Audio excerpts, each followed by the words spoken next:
Previous का lesson 1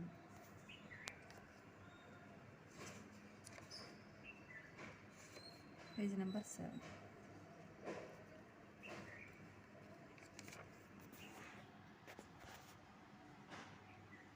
आधुनिक पद्य मोतली शरणगुप्त।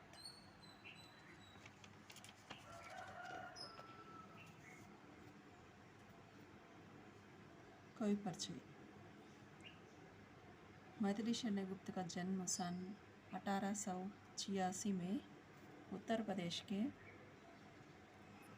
के झांसी जिले के चिरगांव नामक गांव में हुआ था। आपके पिता एक निष्ठावान वैष्णव भक्त तथा ब्रजभाषा के मर्मज्ञ कवि थे।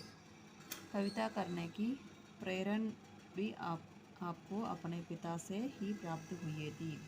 मैथिली शरणगुप्त జన్మించింది 1886లో ఉత్తరప్రదేశ్లోని ఝాన్సీ జిల్లాలోని చిరుగావ్ అనే గ్రామంలో జన్మించాడు. అతని తండ్రి వైష్ణవ భక్తుడు. అతని తండ్రి ప్రేరణ ద్వారానే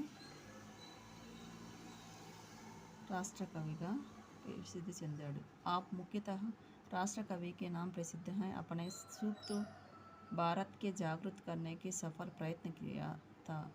तन భారతదేశానికి ఎన్నో విధాలుగా జాగృతాన్ని మేల్కొల్పాడు।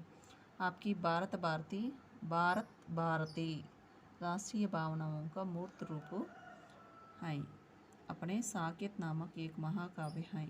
मैथिली शरणगुप्त का महाकाव्य क्या है? साकेत महाकाव्य प्रणयन किया था, जो कड़ी बोली को गौरव ग्रंथों में अनुपम स्थान रखता है। आपके अन्य काव्य ग्रंथों में यशोधरा, जयद्रथ, जयभारती, पंचवटी, पृथ्वीपुत्र, किसान आदि उल्लेखनीय है।